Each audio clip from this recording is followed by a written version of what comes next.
అందరికీ వందనాలు. నాకు తెలుగు అంత మాట్లాడడానికి రాదు. కన్నడలో ఒక ಪ್ರಯತ್ನ. దేవుడు మనల్ని ಎಚ್ಚರಿಂಚడానికి ಪ್ರತಿ ಒಕ್ಕ ಪ್ರಯತ್ನ ನಡಿಪಿಂಚುచున్నాడు. ಎಲ್ಲರಿಗೂ ವಂದನೆಗಳು. ಮತ್ತು ಈ ವಿಡಿಯೋ ತೆಲುಗಿನಲ್ಲಿದೆ, ಅದಕ್ಕೋಸ್ಕರ ನಾನು ತೆಲುಗಿನಲ್ಲಿ ಮಾತನಾಡಿದೆ ಪ್ರೇರೆ. ಈ ಚಾನಲ್ ಮಾಡಿದ್ದು ಹಣಕ್ಕಾಗಿ, ನನ್ನ ತೋರಿಕೆ ಹೊಗಳುವುದಕ್ಕಾಗಿ ಅಲ್ಲ, ಒಬ್ಬರಾದರೂ ಬದಲಾಗುವುದಕ್ಕಾಗಿ, ದೇವರಿಗಾಗಿ ಬದುಕುವವರು ಇನ್ನೂ ಧೈರ್ಯದಿಂದ ನಡೆಯುವುದಕ್ಕಾಗಿ. ನಾವು ಎಂಥವರೇ ಇದ್ದರೂ ಸರಿ, ದೇವರ ಮಾತು ನಮ್ಮನ್ನು ಮನ್ನಿಸಿಬಿಡುತ್ತೆ. ಇದು ನನ್ನ ಅನುಭವದಿಂದ ಹೇಳುತ್ತಿದ್ದೇನೆ. ನಿಧಾನವಾಗಿ ಕೇಳಿ. ಮತ್ತು ಇನ್ನೂ ಹೆಚ್ಚಾದ ವಿಷಯ ತಿಳಿಯಲು ಈ ಚಾನಲ್ನಲ್ಲಿ ವೀಕ್ಷಿಸಿ. ದೇವರು ನಮ್ಮನ್ನು ಎಚ್ಚರಿಸಲು ಪ್ರತಿಯೊಂದು ಪ್ರಯತ್ನ ನಡೆಸುತ್ತಿದ್ದಾನೆ. ಎಲ್ಲರಿಗೂ వందనಗಳು. సమాజం మారాలంటే కొంతమంది ఏమన్నారంటే పోరాటాలు చేయాలన్నారు. ఎక్కడ మారలేదు. పోరాటాల వల్లనే మారితే, రాస్తారోకల వల్లనే మారితే, ధర్నాలు చేస్తే, సమ్మెలు చేస్తే మారతాయి అనుకుంటే మన చిన్నప్పటి నుంచి చేశారు. మారాయా చలో గిలో హైదరాబాద్ అక్కడ అన్నారు. ఎన్నిసార్లు చలో అన్నా పొలాన్ని పోయినాడు ఒక లేడు. మారారా? అందరూ పోరాట యోధులే, అందరూ మారుస్తామన్నవాడే. పోరాటం చేసి మారుస్తానన్నవాడు ఆడి బాగుపడిపోయాడు తప్ప మనం బాగుపడలేదు. రాస్తారోకలు చేస్తే మారరు, మతం పేరు చెప్పుకుంటే మారరు. మరి ఏం చేస్తే మారతారంటే సింపుల్గా ఒక ఆన్సర్ చెప్తారు. మంచి ప్రభుత్వాలు వస్తే సమాజం మారుతుంది అని అడుగుతున్నారు. మంచి ప్రభుత్వం ఉందేంటి?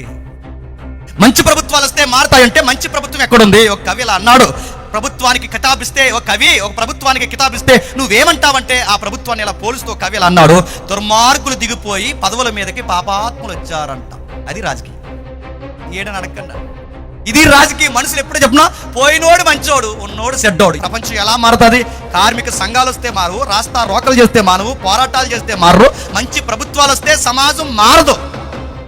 మరి ఏం చేస్తే మారుతుంది? కొంతమంది అన్నారు విద్యకు పెద్దపీట వేస్తే మారుతుంది. దేనికట? నేను ఇప్పుడు రాసుకొచ్చినాయి కదండో, మళ్ళీ చెప్తున్నాను. ఈ లెసన్ నేను 10 years బ్యాక్ చెప్పాను, ఇప్పుడు చెప్తున్నాను. విద్యకు పెద్దపీట వేస్తే మారుతుంట. విద్యకు పెద్దపీట వేస్తే మారుతుందంటే ఇప్పుడు దొంగలందరూ ఎవరు చెప్పండి? అప్పుడు దొంగ ఆడి కిటికీ పొడుసో పెంకి తీసో ఏదోలాగా వచ్చి ఇప్పుడు దొంగ ఎలా చెప్పినా నీకు మెసేజ్ ఎడతాడు. ఇందాక నాకు ఎట్టాడు ఆ మెసేజ్ ఏంటంటే, నీకు 20,000 ఆఫర్గా వచ్చాయి, జస్ట్ క్లిక్ చేయండి, పాస్వర్డ్ చెప్పండి, మీ అకౌంట్ ఇవ్వాలి చెప్పండి. కానీ నాకు ఇప్పుడు వచ్చి అనుకుంటాను అనుకుని జస్ట్ ఆ బ్లూని అలా క్లిక్ చేసి అనుకున్న ఆ లైన్ని వెంటనే నా ఫోన్ హ్యాక్ అవుతుంది. ఆ ల్యాప్టాప్లో ఇన్సర్ట్ చేసుకుని మరీ దొబ్బెత్తన్నాడు. ఈడెవడరా అంటే బీటెక్ కోడు, ఈడెవడరా అంటే హైటెక్ కోడు, ఈడెవడరా అంటే ఇంజనీర్, ఈడెవడరా డాక్టర్. ఇలాంటి చదువులు చదివేలు ఏం చేస్తున్నారు? విద్య వల్లనే ఈ దేశం. విద్య నేను తప్పట్లేదు, విద్య నేను వద్దంటలేదు, కానీ విద్య వల్లనే బాగుపడతాదంటే విద్యార్థులు చేస్తున్న కొన్ని పనులు తెలిస్తే చాలా మంది తల్లిదండ్రులు గుండె ఆగిపోద్దేమనుకుంటున్నారు. మీ పిల్లలకి చదివిస్తే ఆ జ్ఞానంలో వాళ్ళు నేర్చుకున్నది చెప్పినా మీకు తెలియకుండా మొబైల్ని ఎలా ఆపరేట్ చేయాలి కొత్త లాకులు వేస్తారు.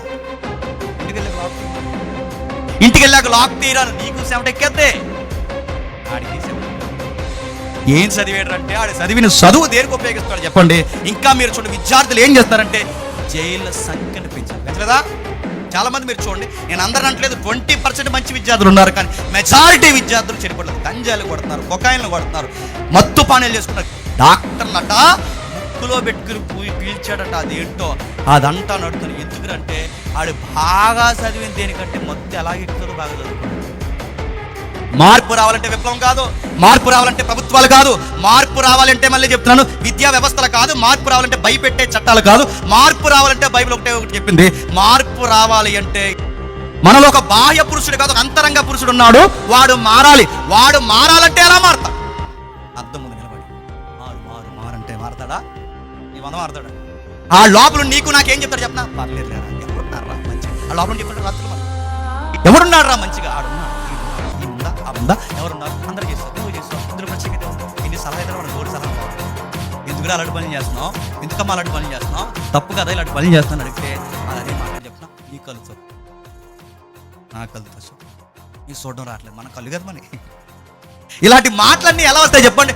ఇంటర్నల్గా, ఇంటెన్షనల్గా, హార్ట్ఫుల్గా వాళ్ళ పతనమైనందుకే అందుకే బైబిల్ ఏంటంటే పతనమైపోయిన హృదయం అది. తమ్ముడు అంటాడు ఎలా అంటే, ఆడు మారిన కొత్తలో పాస్టర్ గారు అంటాడు ఏమనంటే, అసలు లోపల నాకు ఎలాంటి థాట్స్ ఉన్నాయో మా పేరెంట్స్ కానీ చెప్తే నన్ను ముక్కలుగా నరికేస్తారు. ఇప్పుడు పాస్టర్ గారు అన్నారు, తమ్ముడు నువ్వు చెప్పి ఒప్పుకున్నావు, చాలామంది చెప్పుకోక తప్పుకున్నావు. మనుషులు అలానే ఉంటాయి. ఇలాంటి థాట్స్ మనకి ఎలా ఉన్నాయి రా, ఇంత చదువుకునంటే అలానే ఉంటాయి. అందుకే మనిషి మారాలి అంటే రాస్తారోకలు కాదు, మనిషి మారాలంటే ప్రభుత్వాలు మారని కాదు, మనిషి మారాలంటే సూత్రం ఒకటే, వాక్యము సమాజంలోకి రావాలి. ఇన్ని వ్యవస్థలు మార్చాలంటే దానికి సూత్రం ఒకటే, వాక్యము.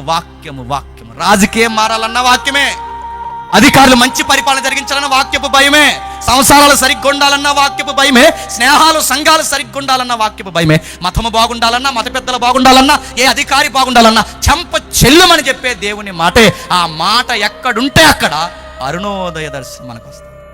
చూద్దాం ఒకసారి యెషయా గ్రంథం 8:20 ధర్మశాస్త్రమును ప్రమాణ వాక్యములు విచారించుడి, ఈ వాక్య ప్రకారం వారు బోధించిన ఎడల వారికి అరుణోదయము కలగదు. ఎంత బాగా అంటే ఈ వాక్యము ప్రకటించకపోతే చెప్పండి, అరుణోదయం అంటే వెలుగు తెలియదు, విద్యల వలన వెలుగు రాదు. చెప్పండి, మళ్ళీ చెప్తున్నాను, చదువుకున్న చదువుల వలన అందరికీ వెలుగు రావట్లేదు, అధికారుల వల్ల వెలుగు రావట్లేదు. మనిషి మారాలి అంటే, మానవ హృదయంలో చీకటి పోయి వెలుగు రావాలి అంటే మనిషికి వాక్యం చెప్పాలి. నువ్వు ఏ ఉద్యోగం కొట్టినా, ఏది చేసినా దానికి సూత్రం ఒకటే. నువ్వు ఏమి చేసినా నువ్వు మనిషిగా నువ్వు జీవించాలి అంటే నేను ఎప్పటికప్పుడు అదుపు చేసేది ఒకటి ఉంది, అది వర్డ్ ఆఫ్ గాడ్. అది నీకు తెలియాలి.